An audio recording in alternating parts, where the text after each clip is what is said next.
In this week's feature segment, Friday, April 22nd, about a week from now, will mark the one-year anniversary of the beginning of the Gulf Coast oil spill.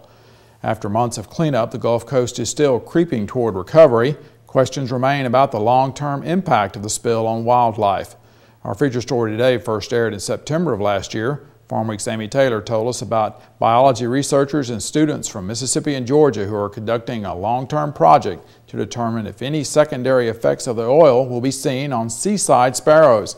In addition, Mississippi State University's Sea Grant Program and Extension Service have worked to educate the seafood industry about recognizing oil contamination. The Mississippi Gulf Coast continues to fight back after facing crippling impacts of the Deepwater Horizon oil spill.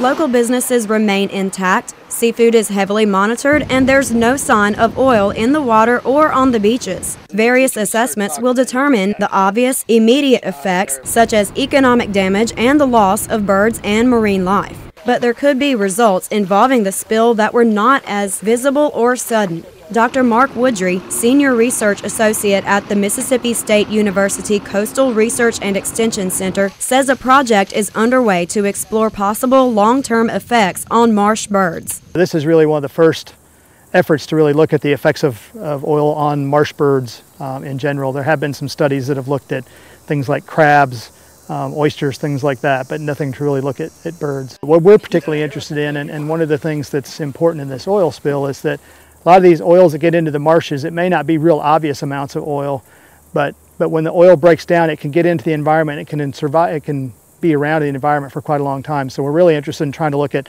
more long-term. So 5-10 years from now, are we still seeing any impacts, or are there even any impacts? Oddly enough, the project on seaside sparrows was already in place before the oil spill. Anna Joy Lemke, graduate student in the Warnell School of Forestry and Natural Resources at University of Georgia, is working with Dr. Woodry and others on the research. Lemke talks about how the project evolved. It started out just looking at basic life history and ecology of seaside sparrows, because they're a really common species in the marsh, but they haven't been studied at all on the Gulf Coast.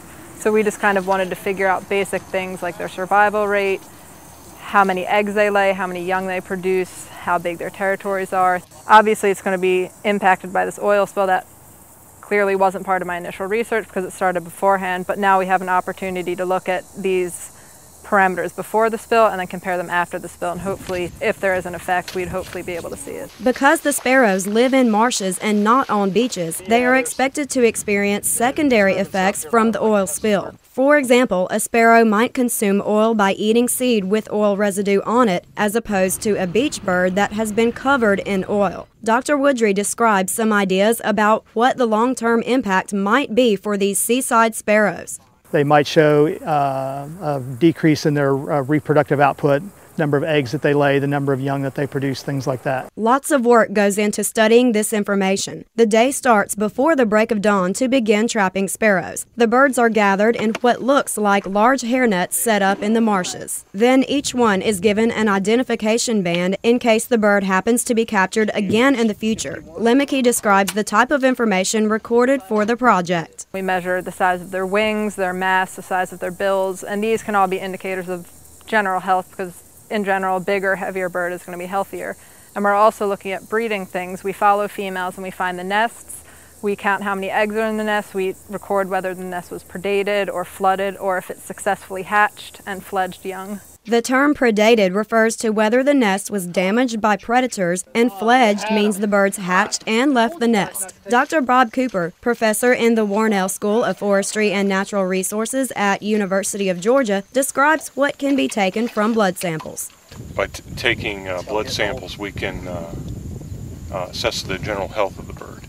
So, for example, by looking at red blood cells, we can get an idea of any kind of blood parasites that the bird might have. White blood cells are also measured to determine stress levels. This is done by spreading out the blood sample on the slide so it can be tested for a cell count. A bird's encounter with oil raises its stress level, causing an increased number of white blood cells. The sparrows are also tested for other elements such as mercury, which may or may not be related to traces of oil if it's found in their systems. This research will be important in understanding understanding how the birds have been affected if they indeed came in contact with oil from the spill. In addition to this project, ensuring seafood safety has been heavily emphasized. Safe seafood assurance workshops have been held to train those in the industry on how to detect tainted or spoiled seafood. Dave Burridge, Marine Resources Professor at MSU Coastal Research and Extension Center, talks about who was responsible for starting the program. All of the land-grant universities in the Gulf of Mexico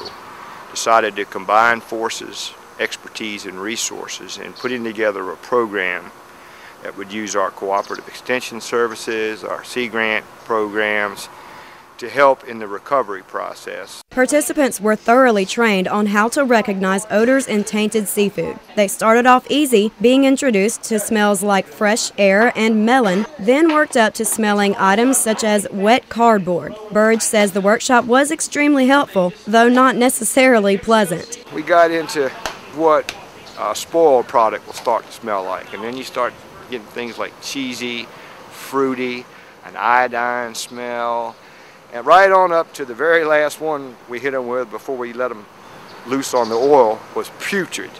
And believe me, if we'd have known, we might have wanted to schedule this program for after lunch instead of before lunch. Burridge explains another benefit of completing the training, which took place at the MSU Coastal Research and Extension Center in Biloxi. The participants in this workshop will get a certificate from the American Association of Food and Drug Officials, which that's a big deal. That's like having USDA Prime. The certification allows participants to use the training in several facets of the seafood industry, such as marketing, food processing, and business management. Following the Deepwater Horizon oil spill, there are more questions than answers about its impact on wildlife and how much time it will take to revive the economy and seafood industry. But hopefully, educating the industry and conducting research will give us a better idea of what lies in the horizon for the Gulf Coast. I'm Amy Taylor reporting.